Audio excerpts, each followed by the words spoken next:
तो देखिए आज हम बात करते हैं, काफ़ी लोगों को कन्फ्यूजन है इस टॉपिक पे कि साहब ये पोलराइजेशन, फजान्स रूल और आपका लैटिस एंथैल्पी, बेसिकली आपका जो है ये पोलराइजेशन ऑफ लैटिस में डिफरेंस कहाँ पे है।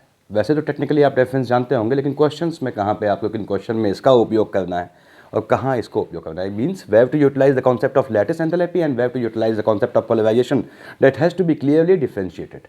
अब कैसे हम इसको देखते हैं, तो थोड़ी बेसिक्स चीज़ आएंगी इसमें, उसमें आप पैनिक ना होइएगा। जैसे लैटिस एंथैल्पी, आपने कहा साहब हम इसकी बात करते हैं, जब आपने देखा था कि कोई आयनिक कंपाउंड फॉर्म होता है, मान लीजिए जैसे Na प्लस Cl माइनस, आपने कहा साहब मान लीजिए हमने NaCl बनाया। हालांकि ये याद रखिएगा हमेशा के लिए केमिस्ट्री में कि स्ट्रॉन्ग इलेक्ट्रोलाइट अपने आयन से नहीं बनाए जा सकते, बनते हैं नॉर्मली, आप नहीं बना सकते। आपने Na+ मिलाया, Cl- मिलाया, NaCl नहीं बनेगा, ठीक। तो इसका मतलब ये है कि जैसे स्ट्रॉन्ग एसिड्स हैं, HCl है, आपका HNO3 है, HClO4 है स्ट्रॉन्गेस्ट एसिड, या NaOH है, तो स्ट्रॉन्ग एसिड, स्ट्रॉन्ग बेस, और जनरल भाषा में कहें सॉल्ट, यानी कि स्ट्रॉन्ग इलेक्ट्रोलाइट अपने आयन से नहीं बनाया जा सकते। खैर हमने ये जनरल नॉर्मल रिएक्शन क्या है, Na++ Cl- हमें ये बनाना है, मान लीजिए। अब क्या है इसमें, आप जानते हैं प्रोसेस क्या थी, मैंने बताया था पिछली वीडियो में आपको कि Na ने अपना इलेक्ट्रॉन दिया और साहब ये कन्वर्ट हुआ Na+ में। तो Na का कन्फिग्रेशन क्या था, 2 8 1, आप जानते हैं 11 होता है सोडियम का, तो ये हो गया 2 8, थोड़ा रिलीफ वाली पोजीशन में आ गया है आपका ऑक्टेट कंप्लीट। आपने कहा साहब ये इलेक्ट्रॉन जो निकला ये क्या हुआ, आपने कहा ये Cl ने ये इलेक्ट्रॉन लिया और साहब ये बनाया Cl-, ये था आपका 287, 17 होते हैं एटॉमिक नंबर क्लोरीन का, एंड इट बिकेम हेयर 288, ये 288 हो गया। तो इसने इलेक्ट्रॉन निकाला, इसने इलेक्ट्रॉन लिया, ये प्रोसेस हो रही है यहाँ पे। अब मैंने बताया था आपको पिछली वीडियोस में कि इलेक्ट्रॉन निकालना यानी कोई चीज़ छीननी, आपने छीनी इससे कोई चीज़, या मैंने आपसे कोई चीज़ छीनी, then I have to apply energy, मुझे ताकत लगानी पड़ेगी, फोर्स लगानी पड़ेगी, यानी एनर्जी देनी पड़ेगी। तो क्या है यहाँ पे एनर्जी देनी पड़ेगी। जिनको पहले क्लियर नहीं है उनके लिए लिख रहा हूँ सिर्फ मैं, ये देखिए energy is to be given, is to be given, देनी पड़ेगी। और जहाँ पे एनर्जी देनी पड़ती है रिएक्शन हो जाती है एंडोथर्मिक, थर्मोडायनेमिकली इसे हम बोलते हैं एंडोथर्मिक।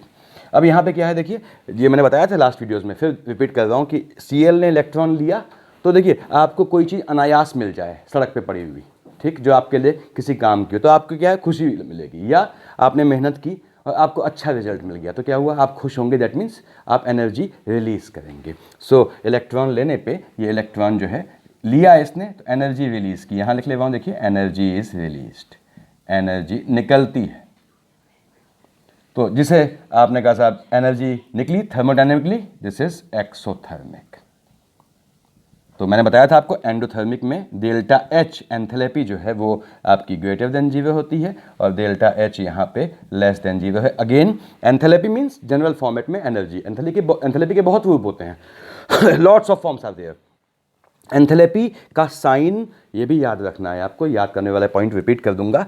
एंथैल्पी का साइन सिर्फ ये शो करता है कि एनर्जी निकली या हमें देनी पड़ी। दैट मीन्स एंथैल्पी अगर ग्रेटर देन 0 है तो हमें एनर्जी देनी पड़ेगी, ठीक उल्टा है देखिए कॉन्सेप्ट। एंथैल्पी लेस देन 0 है तो एनर्जी निकलेगी। अब यहाँ पे क्या है, इलेक्ट्रॉन के रिमूवल में जो एनर्जी का ट्रांजैक्शन है या हमें जो एनर्जी देनी पड़ती है, आप जानते हैं इसे बोलते हैं आयनाइजेशन एंथैल्पी। तो दिस इज आयनाइजेशन एंथैल्पी।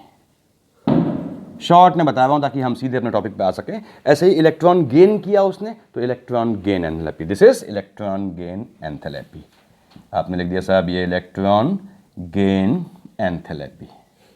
मैंने बताया था पिछली वीडियोस में आपको कि आयनाइजेशन एंथैल्पी के एक्सेप्शंस नहीं होते हैं। इलेक्ट्रॉन छीनने के लिए आपको एनर्जी देनी ही देनी पड़ेगी। लेकिन यहाँ पे इलेक्ट्रॉन गेन के, इलेक्ट्रॉन लिया उसने खुशी से, देखिए वो उसने एनर्जी रिलीज की, इसके एक्सेप्शंस होते हैं। कैसे, इन जनरल सोचिए आपने कहा साहब ये जैसे इलेक्ट्रॉन गेन में इनर्ट गैस, मान लो इलेक्ट्रॉन हम कहते हैं भाई ले, अब इनर्ट गैस कहेगी मैं तो अक्वी हूँ, आई एम नॉन रिएक्टिव, तो मैं क्यों इलेक्ट्रॉन, हमने जबरदस्ती दिया उसको ये नहीं इलेक्ट्रॉन ले, तो क्या है हमें ताकत लगानी पड़ेगी। तो उस केस में क्या है, इनर्ट गैसेस में इलेक्ट्रॉन देने पे हमें एनर्जी देनी पड़ेगी, अदरवाइज वो इलेक्ट्रॉन नहीं लेगा, उसका ऑक्टेट कंप्लीट है। तो इलेक्ट्रॉन गेन एंथैल्पी के एक्सेप्शन होते हैं, ये आपका एक्सो है, नॉर्मली एक्सो है, नॉर्मली एक्सो होगी, एक्सेप्शनली एंडो भी हो सकती है, लेकिन ये हमेशा आपने कहा साहब ये हमेशा एंडो होगी। अब क्या है कि NaCl के फॉर्मेशन में दूसरी चीज़ जो हुई, ये Na+ और Cl-, देखिए ये Na+ तो ये बना है, ये Cl माइनस ये बना है। अब इन दोनों ने आपस में मिले तो क्या बना, NaCl। बॉन्ड फॉर्मेशन, ये थ्योरेटिकल कॉन्सेप्ट बताया हुआ यहाँ पे देखिए कि बॉन्ड फॉर्मेशन में आप जानते हैं हमेशा, याद रखिए आप, बॉन्ड फॉर्मेशन में हमेशा एनर्जी रिलीज होगी। That reaction has to be exothermic, so this is also exothermic.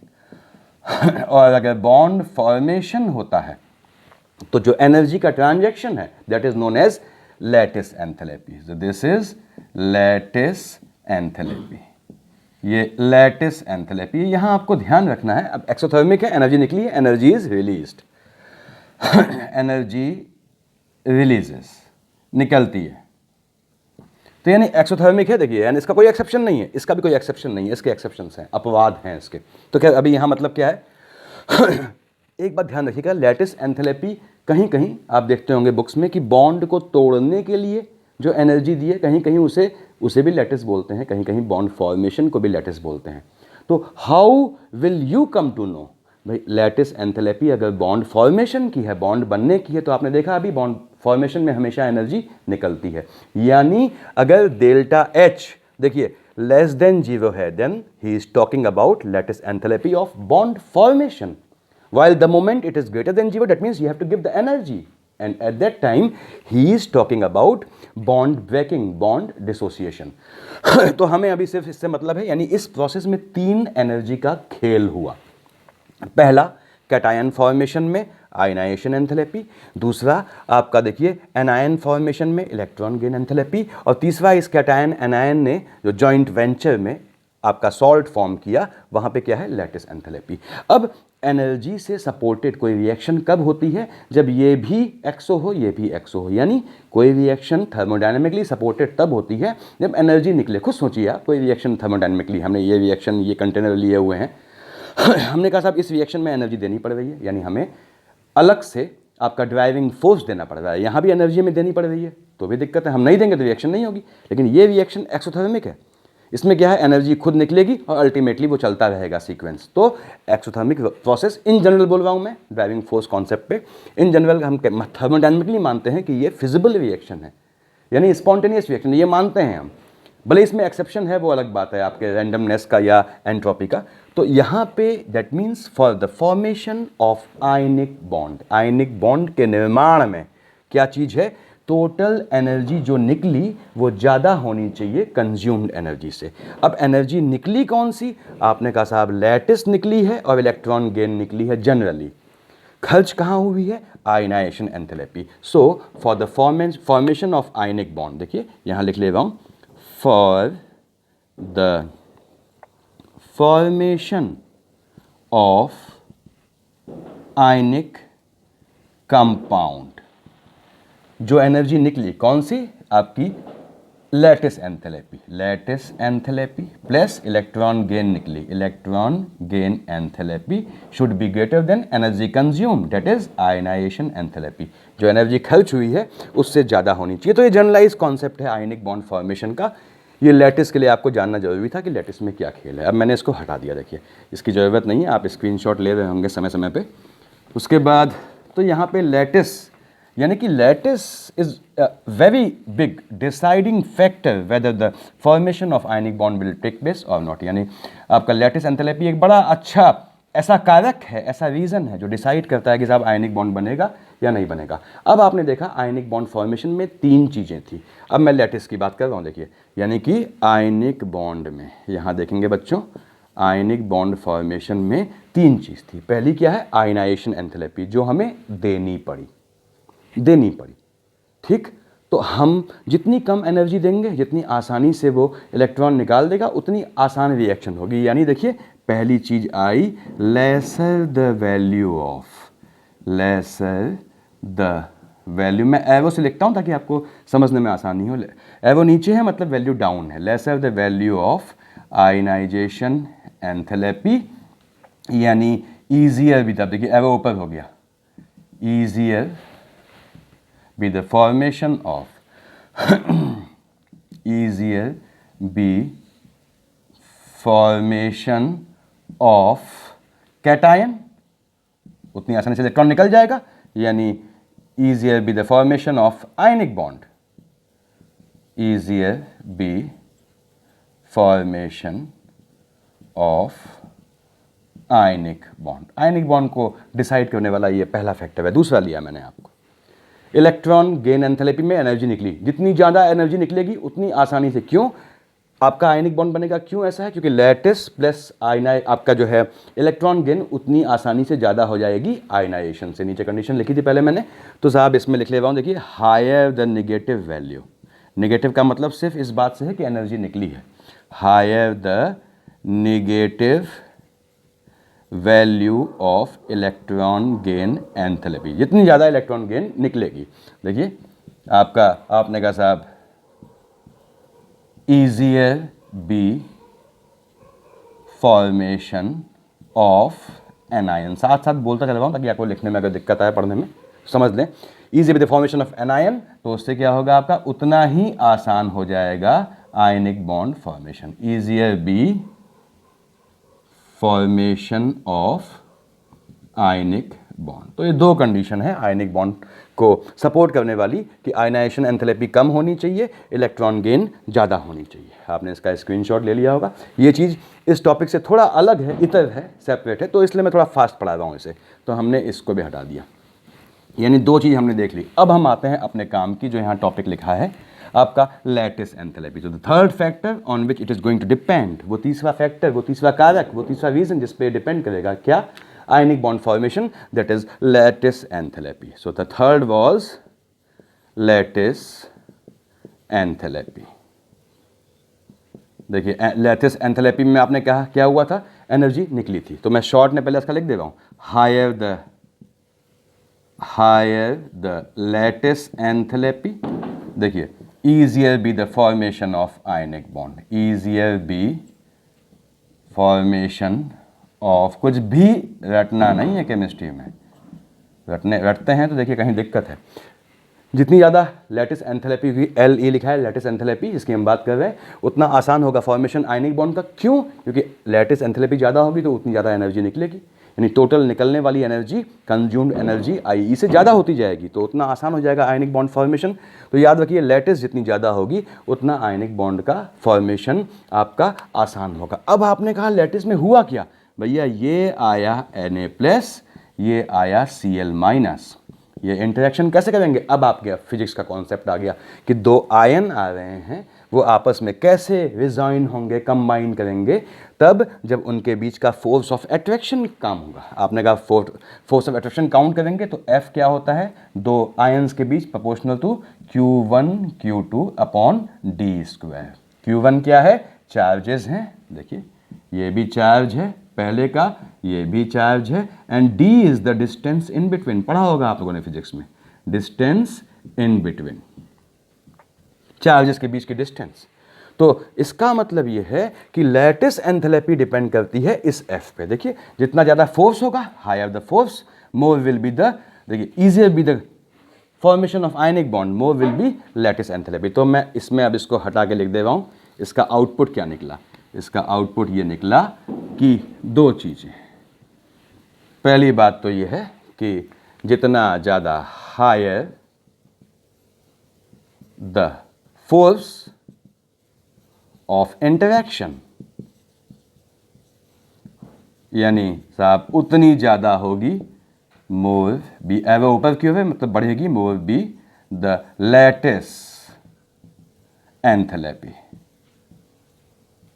यानी आपने कहा साहब easier be the formation of ionic bond, easier be formation of ionic bond, उतना आसानी से आयनिक बॉन्ड बनेगा। ध्यान रखना है आपको। अब जितना, अब फोर्स किस पे डिपेंड किया, आपने कहा साहब फोर्स तो डिपेंड किया, अभी देखा आपने, proportional to Q1 Q2 upon r² या d² लिख ले रहा हूँ, कन्फ्यूजन ना हो आपको। तो जितना Q1 Q2 ज़्यादा होगा उतना F ज़्यादा होगा, जितना D ज़्यादा होगा तो नीचे है तो उतना 1/d कम हो जाएगा, 1/d² और कम हो जाएगा, F कम हो जाएगा। तो ये फार्मूले से लिख रहा हूँ, इसका मतलब क्या है कि हायर द चार्जेस,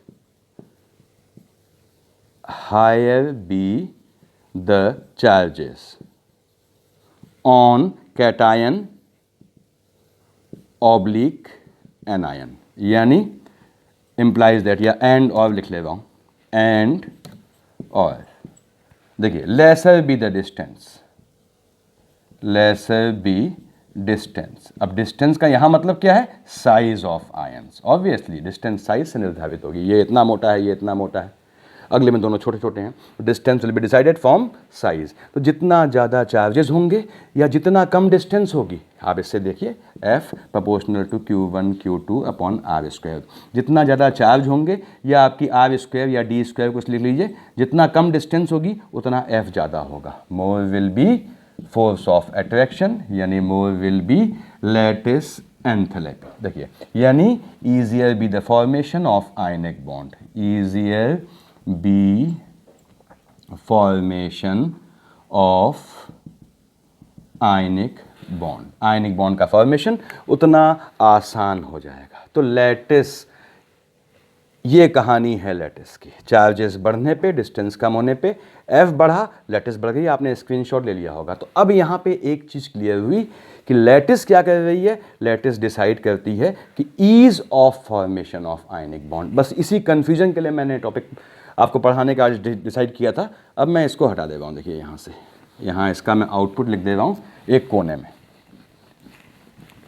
यानी कि अगर हम suppose we talk about lattice enthalpy, अब मैंने एक कोने में इसका आउटपुट ऐसे लिख दिया, देखिए ऐसे कि हायर द चार्जेस और lesser the size, lesser the size of ions, charges on ions obviously, यानी साहब आपका more will be the higher be the force, यानी higher be lattice enthalpy, lattice enthalpy, यानी easier be the formation of ionic bond, easier be formation of ionic bond। सबसे बड़ी एक कहानी क्या मिली कि लैटिस एंथैल्पी सिर्फ ये बताएगी कि भैया किसमें आयनिक बॉन्ड जल्दी बनेगा, उसको पोलराइजेशन से कंफ्यूज नहीं होना है। मान लीजिए आपसे कहता है, एसी का ले रहा हूं मैं, सपोज कहता है देखिए ऐसे ही NaCl है, ये CaCl2 है, ये MgO है। चार्जेस देखिए आप, +1 -1 +2, देखिए -1 × 2 -2, ये +2 -2। अगर एक से ज़्यादा आयन्स हो तो इंडिविजुअल आयन पे चार्ज देखा जाता है। अब चार्ज कितना है, +1 × -1, देखिए ध्यान दीजिएगा, साइन ले रहा हूँ सिर्फ, ठीक, सॉरी साइन नहीं ले रहा हूँ, सिर्फ मैग्नीट्यूड ले रहा हूँ। अब 1 × 1 चार्ज कितना हो गया, प्रोडक्ट 1 हो गया। यहाँ कितना हो गया, 2 × 1 2, यहाँ देखिए 2 × 2 4। यहाँ पे सिंगल आयन लेंगे Cl के, 2 आयन नहीं लेंगे, सिंगल में देखा जाता है। देखिए तो कहाँ पे चार्ज ज़्यादा है, इसमें 4 है, रफली बोल रहा हूँ, ये लेमन की भाषा है। देखिए कैसे आपको करना है क्विकली, तो ये ज़्यादा हो गया, ये आपका क्या हो गया, order of lattice enthalpy order हो गया। And the same will be the ease of formation of ionic bond, या ये ऑर्डर हो गया ease of formation of ionic bond. देखिए इतनी MgO आपका फास्टेस्ट जो है आयनिक बॉन्ड बनाएगा। इसको आपने देख लिया होगा, ये किससे है, चार्जेस से निकाला है। साइज का भी देख लेते हैं, इसको हटा रहा हूं, देखिए मैं, इतना देख लिया होगा आपने। अब मान लीजिए कहता है साहब ये NaCl और NaBr, देखिए जब चार्जेस सेम हो, +1 -1 +1 -1, when charges are same we are going to consider the sizes of ions। आप जानते हैं कि Na का साइज फिक्स है और F का साइज कम है। देखिए इसका साइज कम होता है Cl से, ये Br और ये I, यानी Br का साइज ज़्यादा है, the size of Br is greater than F, यानी NaBr का size Br is greater than Cl, यहाँ Cl दिया हुआ है यानी इसका साइज ज़्यादा हो गया, इसका साइज ज़्यादा है। तो देखिए ये साइज बता रहा हूँ, ये साइज ज़्यादा हो गया, तो साइज ज़्यादा होने से क्या हुआ, इसकी लैटिस जो है आपकी डिक्रीज कर गई, यानी कि लैटिस का ऑर्डर क्या हुआ आपका, ये NaCl greater than NaBr, this is lattice order. और यही क्या होगा, ease of formation of ionic bond, या कह लीजिए फॉर्मेशन ऑफ आयनिक बॉन्ड। तो याद रखिए लैटिस एंथैल्पी का जो ऑर्डर होगा वही आपका फॉर्मेशन ऑफ आयनिक बॉन्ड का ऑर्डर होगा। ये हमने आपके साइज से देख लिया। साइज कब देखेंगे? जब आपका चार्जेस सेम हो, क्योंकि चार्जेस ज़्यादा इंपैक्ट कर रहे हैं। Q1 Q2 ऊपर लिखा हुआ है इसको हटाया हमने, देखिए। तो इस तरह से आप किसी का भी लिख लेंगे, मुझे उम्मीद है आपको दिक्कत नहीं होनी चाहिए। ये कहता है साहब लैटिस का ऑर्डर निकालना है, आपने कहा देखिए LIF ग्रेटर देन LII। क्यों? चार्जेस +1 -1 +1 -1, LI का साइज़ सेम है, I का साइज़ बहुत ज़्यादा है, यानी इसका साइज़ ज़्यादा होगा LII का। तो साहब ये साइज़ ज़्यादा होने से क्या हुआ? देखिए lesser the size higher the force. तो higher the size lesser the force, यानी फोर्स कम हो गया। तो साहब इसका फोर्स कम होने से इसकी लैटिस आप देख रहे हैं, देखिए लैटिस डिक्रीज कर गई। तो इसलिए ये ऑर्डर हो गया। ऐसे ही आप अगर कुछ लिखना चाहते हैं, मान लीजिए CaF2 ये ग्रेटर होना चाहिए CaCl2 से। अपने आप साइज़ देखिए, चार्जेस सेम है, +2 -1 +2 -1, ठीक।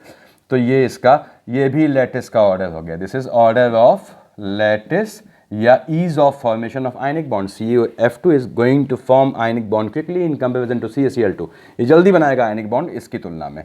ऐसे ही मेरे ख्याल से इसमें और काफ़ी है। एक एक्सेप्शन लिख लीजिए इसका, मैंने ऐसे गोले में बना दिया एक्सेप्शन। एक्सेप्शन क्या है साहब कि ये BeO ये जो है MgO से कम, देखिए इसमें आयनिक कंटेंट है, ये हम देखेंगे इस पर कि BeO के कंपाउंड जो है, Be के कंपाउंड, ये ध्यान रखिएगा, बेसिकली कोवेलेंट होते हैं। बेरिलियम के ऑक्साइड्स कोवेलेंट होते हैं। तो ये एक्सेप्शन है, यहाँ पे मैंने एक्सेप्शन लिख लिया।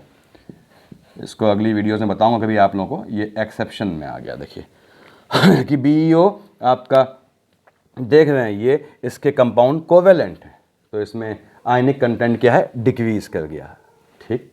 देखिए आगे बढ़ते हैं। इसका लैटिस से मतलब नहीं है, ये एक्सेप्शन है, मैंने लिख दिया है आप लोगों के लिए।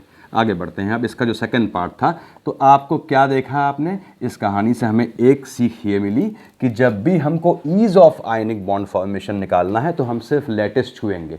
तो ये पोलराइजेशन क्या है? पोलराइजेशन देख रहा हूँ, देखिए ये क्या डिसाइड करता है?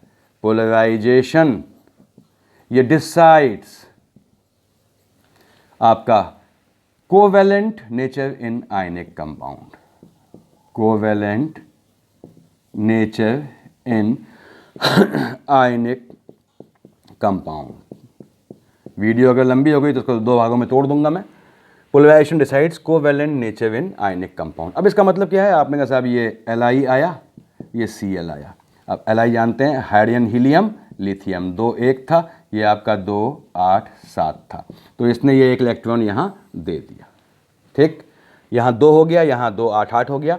तो ये इस तरह से हुआ Li और Cl ने ये इलेक्ट्रॉन ले लिए। देखिए ये Cl का ये फॉर्मेट था। आपने कहा साहब आयनिक कंपाउंड बन गया। अब दिक्कत है, लिथियम क्या है? इलेक्ट्रोपॉजिटिव है। किस स्टेज में है? Li+ में है इलेक्ट्रॉन देने के बाद।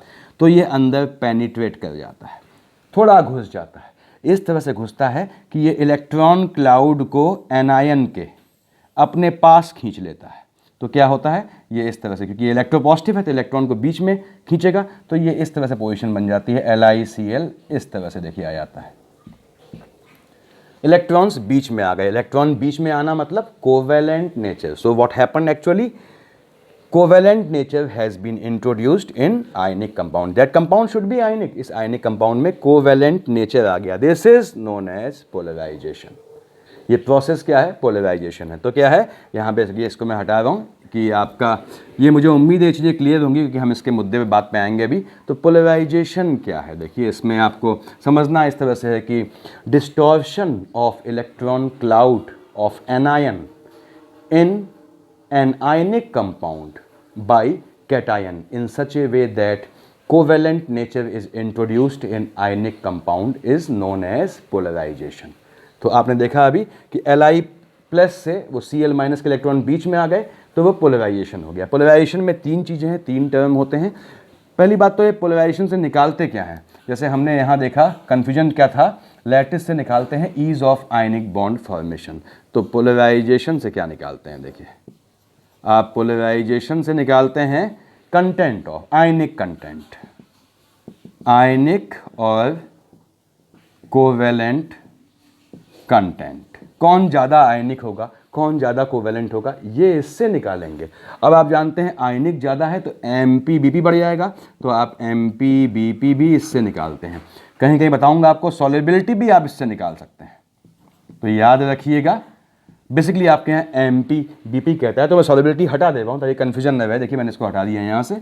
तो आपको यदि पूछता है कंपाउंड में आयनिक और कोवेलेंट कितना कंटेंट, कौन ज़्यादा आयनिक होगा, कौन ज़्यादा कोवेलेंट होगा, या किसका बीपी एमपी ज़्यादा होगा, उस केस में हम शरण में जाएंगे पोलराइजेशन यानी फजान साहब के नियम की। और यदि पूछता है कौन जल्दी आपका आयनिक बॉन्ड बनाएगा, तो उसके लिए हम किससे निकालेंगे, लैटिस से। दोनों को इंटरमिंगल नहीं करना है, मिक्स नहीं करना है आपको। तो शॉर्ट में देखिए, तो पोलराइजेशन से हम क्या निकालेंगे, आयनिक और कोवेलेंट कंटेंट या एमपीवीपी, और इससे निकालेंगे कौन जल्दी आयनिक बनाएगा। दोनों का डिफरेंस दिमाग में बैठा लीजिए। अब पोलराइजेशन प्रोसेस में क्या हुआ, आपने कहा साहब ये कैटायन आया और एनायन का इलेक्ट्रॉन क्लाउड डिस्टॉर्ट कर दिया। तो तीन चीज़ें, तीन टर्म होते हैं यहाँ पे। एक होता है पोलराइजेशन, या आपने कहा साहब ये क्या है, process in which covalent nature is introduced in ionic compound। वो प्रोसेस आपकी पोलराइजेशन कहलाती है कि आयनिक में कोवेलेंट नेचर आ गया। दो टर्म आते हैं इसमें। आपने कहा साहब पोलराइजिंग कैपेसिटी या पोलराइजिंग पावर किसकी ज़्यादा होगी। ये क्या हुआ, पोलराइजिंग पावर किसकी होती है, कैटायन की होती है, पॉजिटिव चार्ज की। यानी इसको डिफाइन कर रहा हूं, देखिए, ability of cation to distort electron cloud लिखा है, देखिए, electron cloud of anion in such a way that covalent nature is introduced in ionic compound is the polarizing power of cation। Polarizing power क्या होती है cation की, कि साहब ये ability of cation to distort, देखिए LiCl, कैटायन की वो क्षमता जिससे वो एनायन के इलेक्ट्रॉन क्लाउड को खींच के बीच में ले आए ताकि कोवेलेंट नेचर आ जाए, उसे बोलते हैं पोलराइजिंग पावर कैटायन की।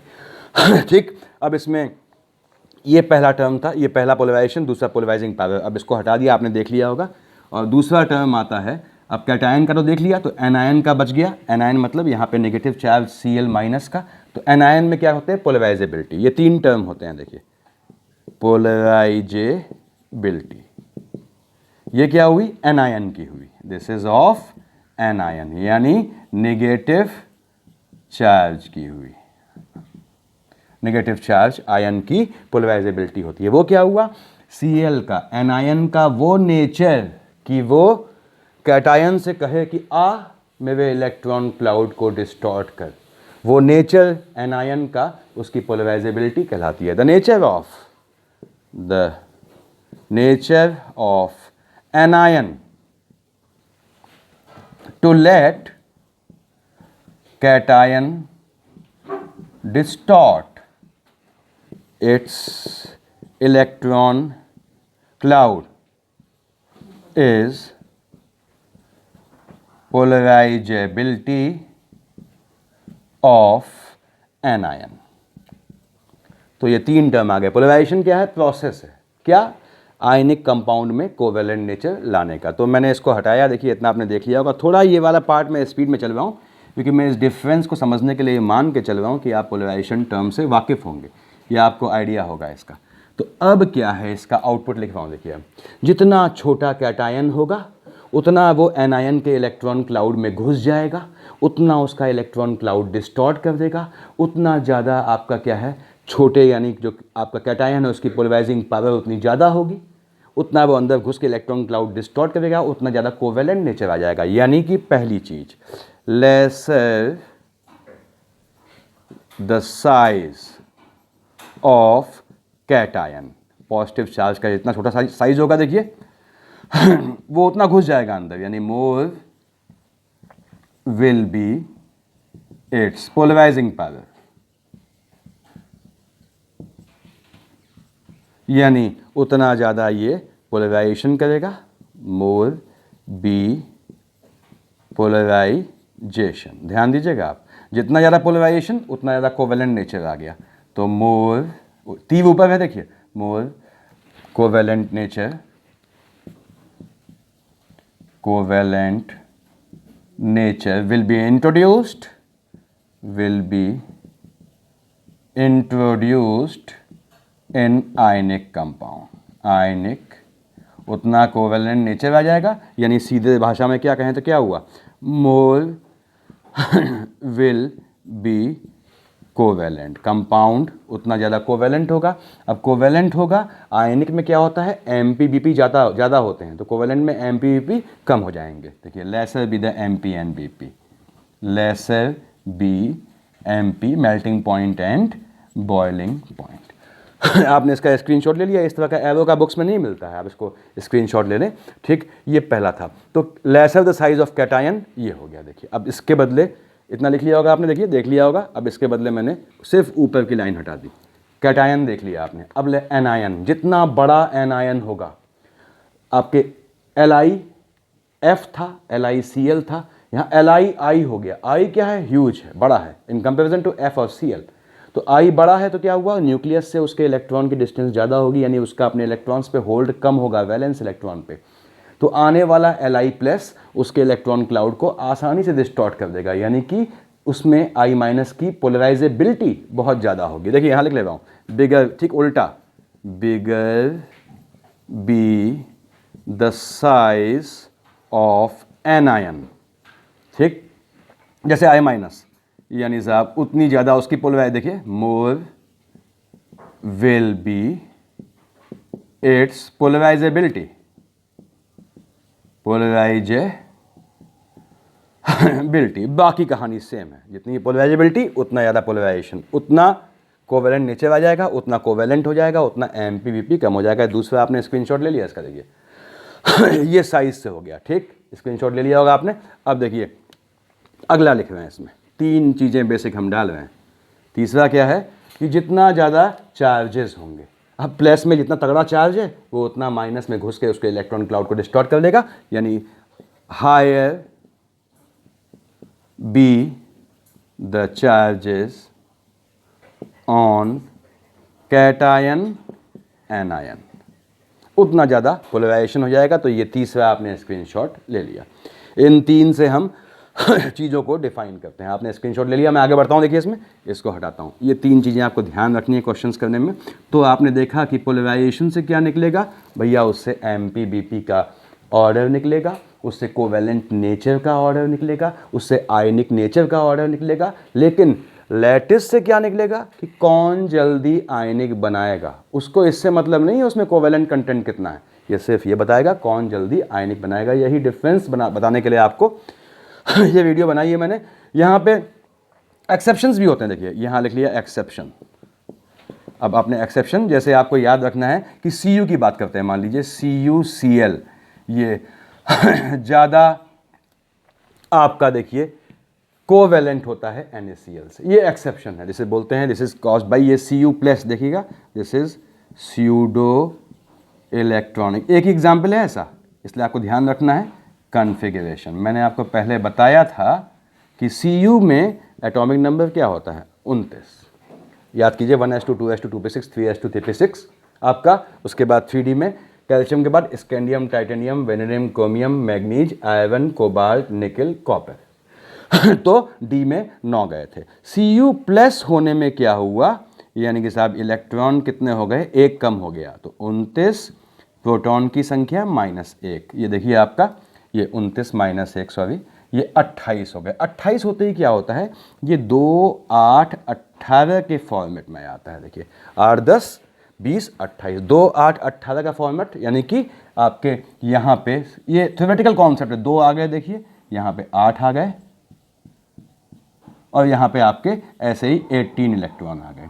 तो ये आते ही ये स्यूडो इलेक्ट्रॉनिक कॉन्फ़िगरेशन कहलाता है। क्यों, हम जानते हैं, आप बाऊ साहब कहते हैं कि इलेक्ट्रॉनिक कन्फिग्रेशन एक्चुअल में क्या होता है, एनर्जी के सीक्वेंस में 2 8 8 18 18 32 ये होता है, एक्चुअल होता है ये आप बाऊ साहब के हिसाब से। तो ये स्यूडो है 2 8 18, ये नहीं पाया जाना चाहिए, आपके यहाँ सी यू प्लस अकेला एग्जाम्पल है आपके सिलेबस में।